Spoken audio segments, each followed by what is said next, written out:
अस्सलाम वालेकुम स्टूडेंट, कैसे हो आप लोग। आज के अपने इस केमिस्ट्री के लेक्चर में हम लोगों ने बात करनी है स्ट्रक्चर ऑफ मॉलिक्यूल्स की और जानना है कि एक मॉलिक्यूल्स के अंदर जो एटम्स होते हैं वो आपस में इकट्ठे जो है वो किस तरह से रहते हैं, यानी एटम्स जो होते हैं वो आपस में जो है वो अट्रैक्ट करके बॉन्ड्स जो हैं वो किस तरह से बनाते हैं और ये केमिकल बॉन्ड से क्या मुराद है और एक मॉलिक्यूल्स के अंदर एटम्स जो हैं वो बॉन्ड क्यों बनाते हैं, ये सारी बातें हम लोग इस ही वीडियो में करने वाले हैं। अगर दोस्तों आप लोग फर्स्ट टाइम हो तो फटाफट से इस चैनल को सब्सक्राइब कर दो, वीडियो को लाइक और शेयर कर दो ताकि वीडियो ज्यादा से ज्यादा दोस्तों तक पहुंच सके।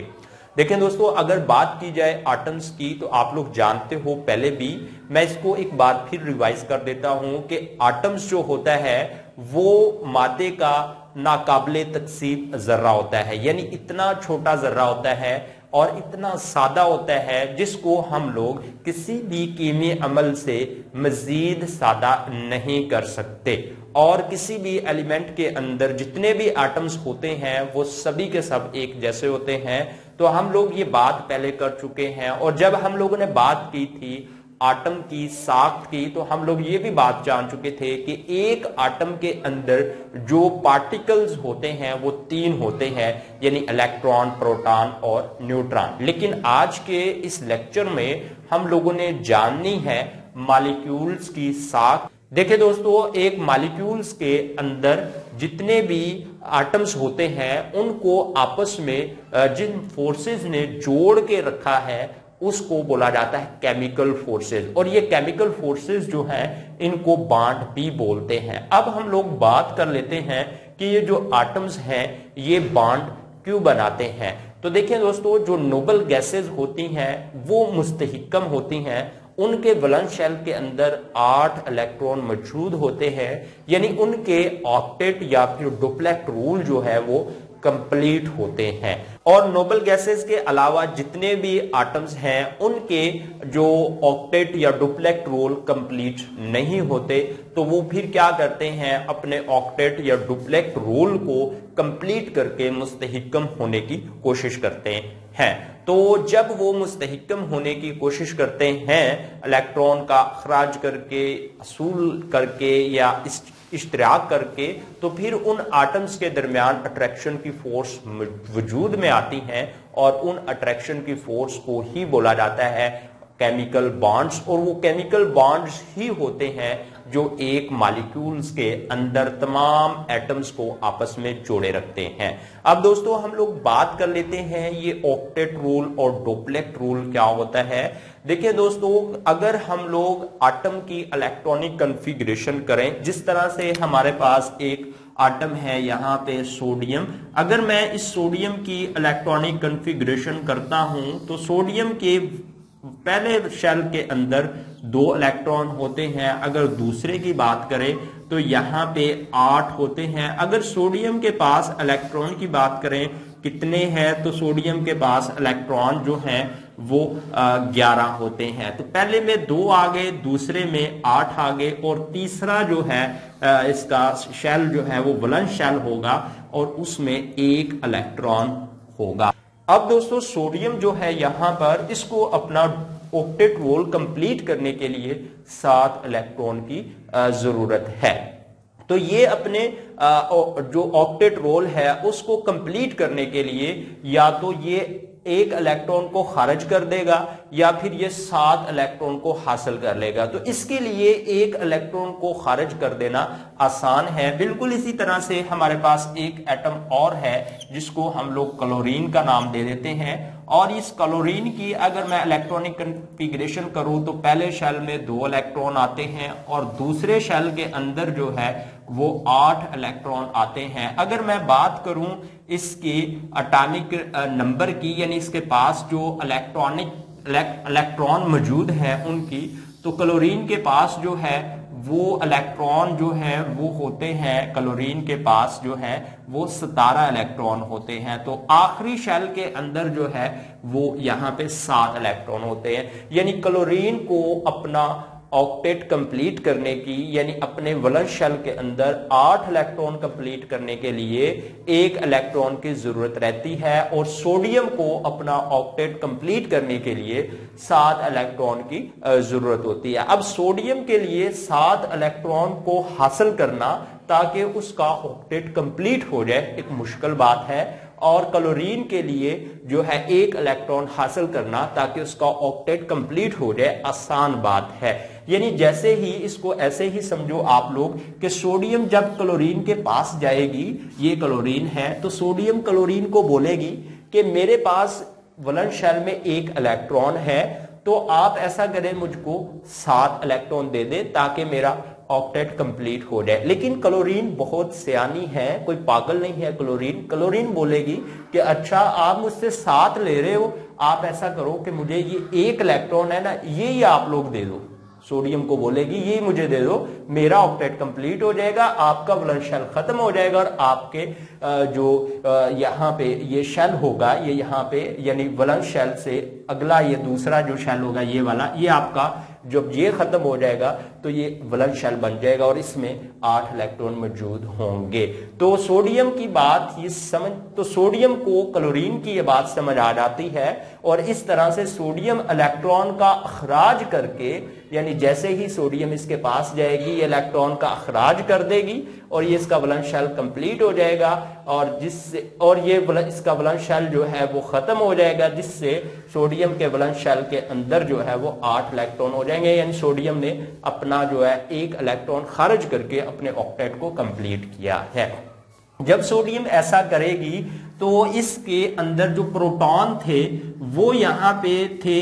11, और इलेक्ट्रॉन भी इसके पास कितने थे 11 ही, लेकिन इलेक्ट्रॉन की एक कमी हो जाएगी और प्रोटॉन जो है वो 11 होंगे, जिसके रिएक्शन के तौर पर ये जो सोडियम जो है, ये सोडियम जो है, क्योंकि हम लोग इस बात को जानते हैं कि इलेक्ट्रॉन बराबर होते हैं प्रोटॉन के, जैसे ही इसके वलंस शेल से इलेक्ट्रॉन खारिज हो गया है तो प्रोटॉन जो है वो 11 हो गए हैं अब सोडियम के पास, और जो इलेक्ट्रॉन है वो 10 हो गए हैं, जिसका रिएक्शन ये होगा कि ये सोडियम जो है वो कैटाइन में तब्दील हो जाएगी, यानी यहाँ पे सोडियम कैटाइन बन जाएगा। उसके बाद जो ये इलेक्ट्रॉन इसने खारिज किया है ये हासिल कर लेगी यहाँ पे ये क्लोरीन, और जैसे ही क्लोरीन इसको हासिल करेगी तो क्लोरीन का पास जो प्रोटॉन है वो यहाँ पे है 17, और उसके बाद जो इलेक्ट्रॉन होंगे इसके आने की वजह से वो कितने हो जाएंगे 18 हो जाएंगे, और उसके रिएक्शन के तौर पर ये क्या बन जाएगी, ये यहाँ पे बन जाएगा क्लोरीन आयन बन जाएगा, और इसको एनाइन बोलेंगे। और जब ये जो है सोडियम आयन और क्लोरीन आयन जो है एक दूसरे के करीब मौजूद होंगे तो इनके दरमियान जो है इलेक्ट्रोस्टैटिक फोर्स जो है वो मौजूद में आएगी, और जिसके नतीजा में ये आपस में इकट्ठे रहेंगे और यहाँ पे एक मॉलिक्यूल बन जाएगा सोडियम क्लोराइड। तो आई होप आप लोग जान चुके हो कि एटम्स के दरमियान जो है वो बॉन्ड्स कब बनते हैं, यानी ये जो इलेक्ट्रोस्टैटिक फोर्स जो है वो कब हासिल यानी ये जो इलेक्ट्रोस्टैटिक फोर्स है ये कब पैदा होती है, यानी एटम्स जो होते हैं वो मुस्तहिकम होने के लिए अपने वलंस शेल से या तो इलेक्ट्रॉन खारिज करते हैं, जिस तरह से सोडियम ने खारिज किया है और क्लोरीन ने हासिल किया, या फिर हासिल करते हैं, या फिर वो अश्तराक करके अपना ऑक्टेट जो है वो कंप्लीट करने की कोशिश करते हैं। अब हम लोग बात कर लेते हैं कि एटम कब इलेक्ट्रॉन को खारिज करते हैं, कब हासिल करते हैं और कब इश्तराक करते हैं। अगर बात की जाए इलेक्ट्रॉन के अखराज की, अगर एटम के वलंस शेल में इलेक्ट्रॉन की तादाद 3 से कम होगी, यानी 3 या 3 से कम होगी, तो फिर वो एटम क्या करेगा, अपने वलंस शेल से इलेक्ट्रॉन को खारिज करेगा।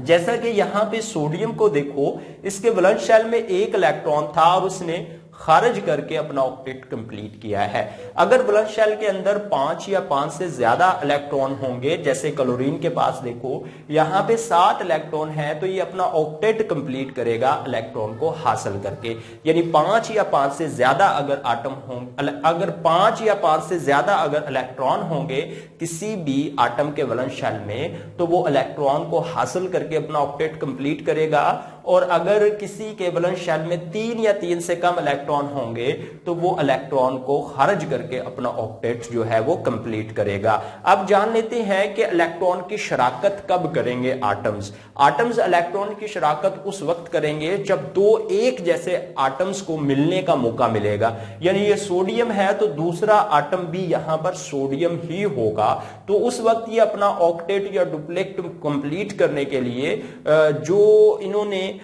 तरीकाकार अपनाना है वो उन्होंने अपनाना है इलेक्ट्रॉन की शराकत वाला। या फिर जब इनकी इलेक्ट्रोनेगेटिविटी करीब करीब होगी, यानी इलेक्ट्रोनेगेटिविटी का मतलब यह है कि इलेक्ट्रॉन को खींचने की सलाहियत जो है वो एक दूसरे के करीब करीब होगी, उस वक्त भी इलेक्ट्रॉन की शराकत से ही वो अपना ऑक्टेट या फिर डुप्लेट रोल जो है वो कंप्लीट करते हैं। अब दोस्तों हम लोग जान लेते हैं कि आटम्स के दरमियान जो है वो कब बॉन्ड बनता है, यानी कब ये केमिकल फोर्सेस वजूद में आती हैं और कब नहीं आती। जैसे ही दो एटम्स एक दूसरे के करीब करीब होते हैं, जिस तरह से यहां पे देखो एक क्लोरीन है और दूसरा सोडियम है, ये एक दूसरे के जब करीब करीब आते हैं तो बैक वक्त इन पर दो फोर्सेज लगती हैं। दो फोर्सेज कौन कौन सी अमल करती हैं, तो देखो यहां पे इसके पास है प्रोटॉन और इसके पास भी प्रोटॉन है, और इसके पास प्रोटॉन है 17, इसके पास है 11।